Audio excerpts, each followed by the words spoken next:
What's going on? We're sitting in the new whip. It's a turd. We'll talk about it when I'm where I need to be. But right now, we're going to get another car. What's that? I'm from the future, telling you what we're buying because I didn't do a good job of filming at the beginning of the video. So we picked up two vehicles in this video.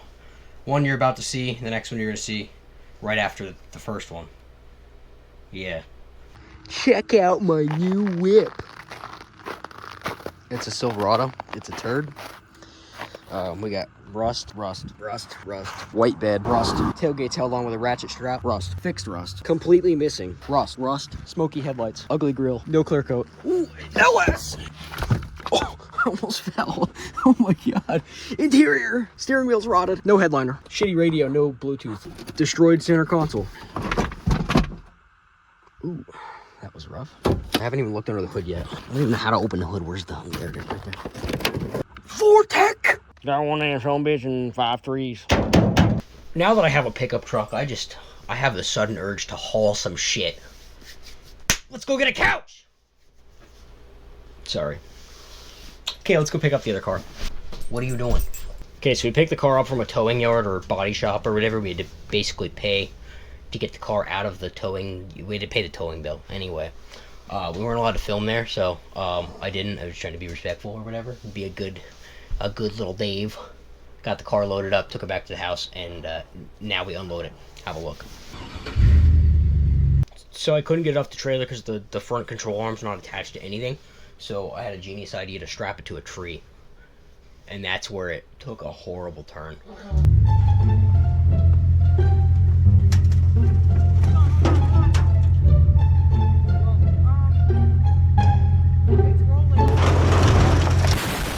The freaking thing exploded. No, it's fine. We're good? Oh my god.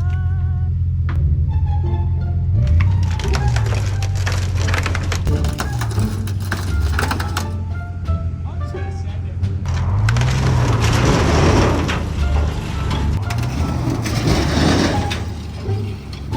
That went way too smooth. I was kind of hoping something would happen for the sake of the video.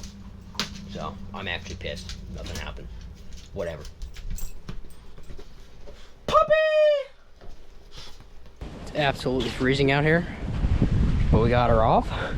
I wasn't allowed to film in the yard where we picked it up, but basically a friend of mine flipped this thing on its lid, and it's totaled. But we have a nice GTI right here, and we'll get into that a little bit later in the video because that car has a VR in it right now, but we hit like a huge roadblock pertaining to that engine, so we will figure it out. But actually, let's talk about it now. So the Mark 6 GTI platform, I think Mark 6 and Mark 7 possibly, I'm sure Mark 8 does too, but all the newer GTIs and Volkswagens use an electronic power steering pump, or electronic power steering system, EPS.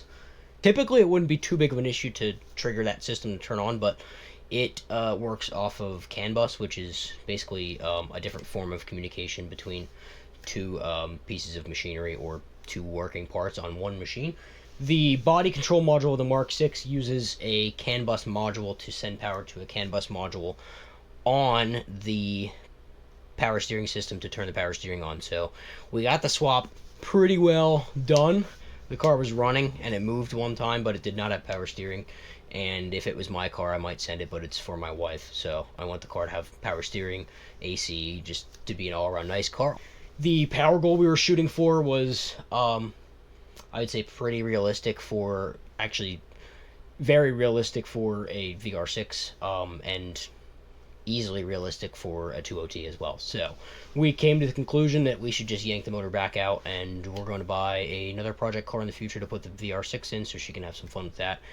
And we can still continue to basically just get projects done because I have a bunch of projects that have been sitting around for way too long. I have to get done. So that engine's coming out for now, and this piece of machinery is going in.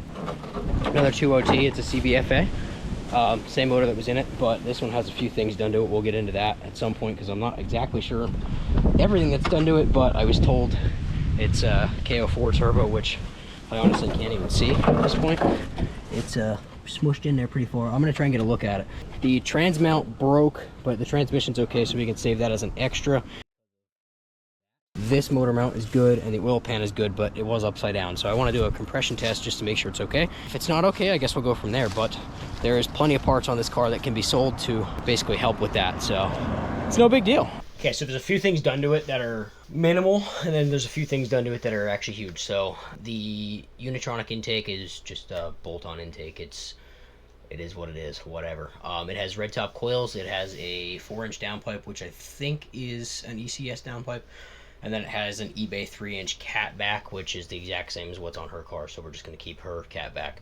Downpipe is good, even though the engine was pushed back. It had a flex pipe that kind of moved a little bit, but it did have a Cobb tuner and integrated engineering tune, which the previous owner actually took. Previous owner's fine, by the way. The car was actually in really bad shape, but he walked away with just a few scratches. So he's pretty good, and he's bought another car already. So he's having a great time.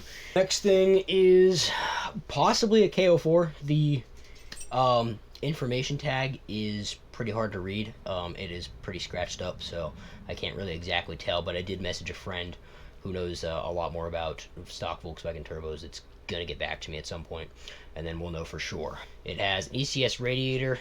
The bottom end is built. It has integrated engineering pistons and rods. I have no idea what's going on with the head. I didn't really look that far into it. I just had the oil pan off. That's all that I know for now, so we will let you know if I find anything else. Previous owner said it spun all the way through third gear, and he's actually trying to look for a dyno sheet that the car had when it was tuned.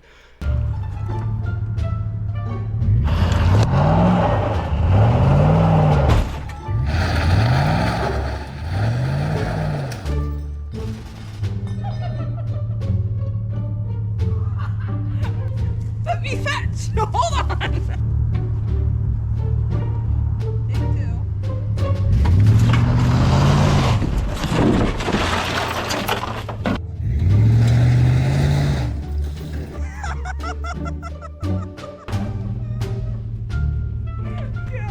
We're not there yet. Is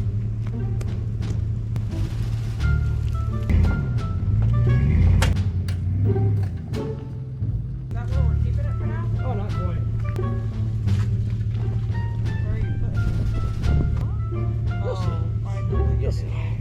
So now we got it where we want it, but it's like kind of to the right a little more, so I want to get it like closer to the garage.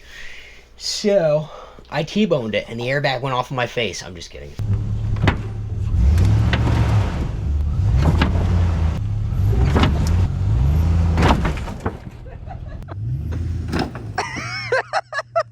I'm more worried about my truck. That's fine. Nothing happened. Rage on that beat, going crazy.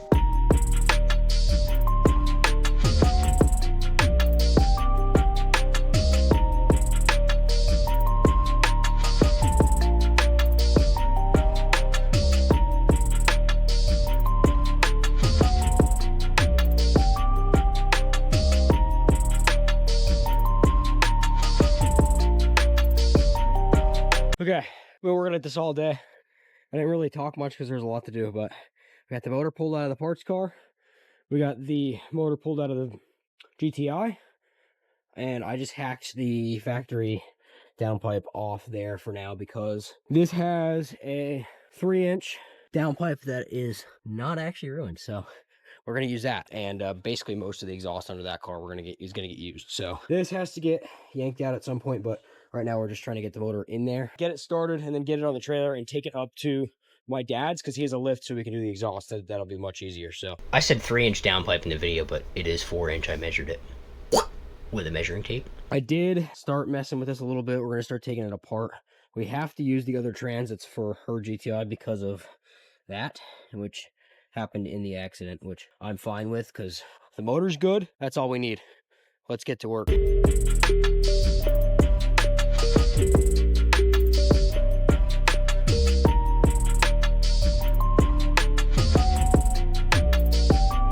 Okay, this is like day 2.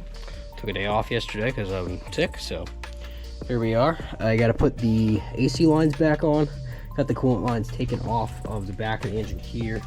just for preparation. I want to do as much as possible so I don't have to go back in here. This valve's broken, so I need to go down and get that off of the old turbo. I just replaced this auxiliary coolant pump because that was exploded, so that's now replaced. I need to pull these off so I can get AC back in the car as well. So yeah, we're just having a great time. Oh, the intercooler pipe is shattered too, which I have one right here. All right. Yeah. I'm gonna try and put this tranny on by myself. It should probably go good.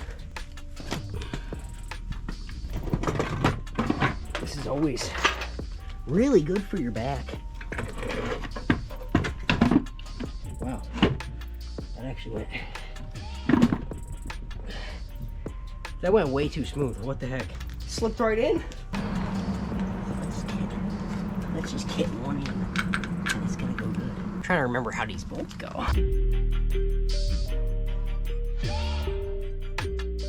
First time in a long time that actually I put a trans on and it went smooth. It's pretty crazy. I still have to do the intercooler piping, but it's getting dark out, so we're tossing it in.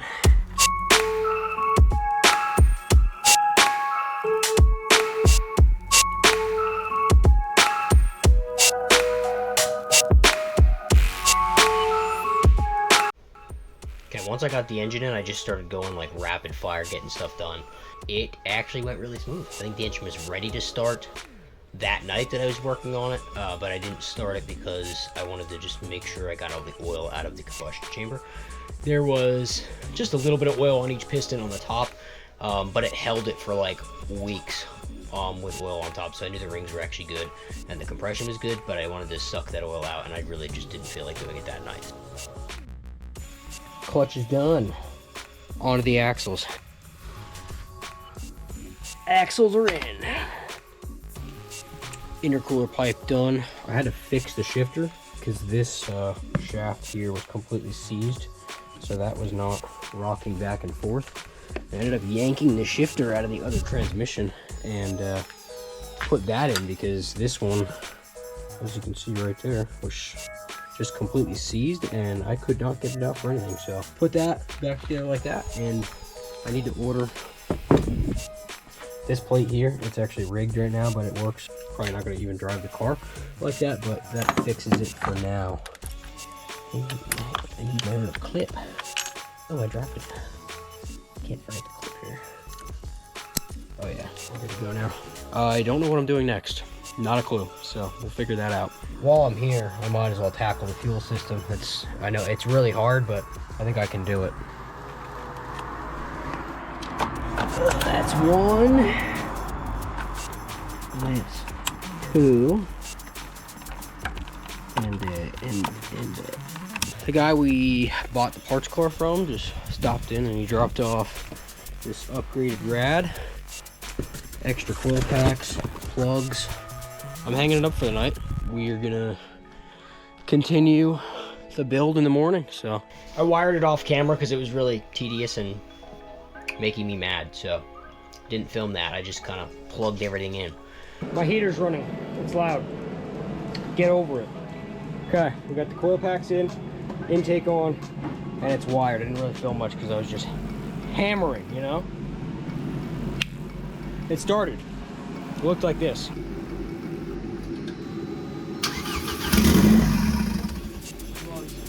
It leaked out of the breather there. I think there's a delete kit to get rid of the smog pump or whatever it is. Okay, so I shut it off. It didn't shut itself off. Basically just cycled the key on and off a few times. We also cranked it a bunch off camera to get oil up into the top end of the turbo so it wouldn't fry the turbo when it started. But it turned on and I just shut the key right off just to be on the safe side. I wanted to check a few things before I actually let it run for a while. Also, I said smog pump. I'm just an idiot. It is an emission system piece, but it's a secondary air injection pump. And you can't delete it. That's not possible, I don't think so.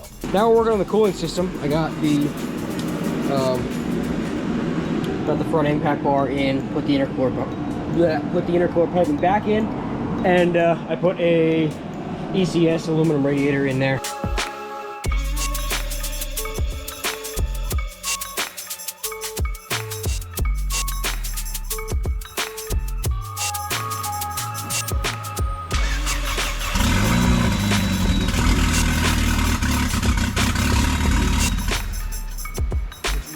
about the O2 sensor. The reason it sounded like it was cammed is because the primary O2 sensor wires were exploded and I had to rewire them, so I do that right now.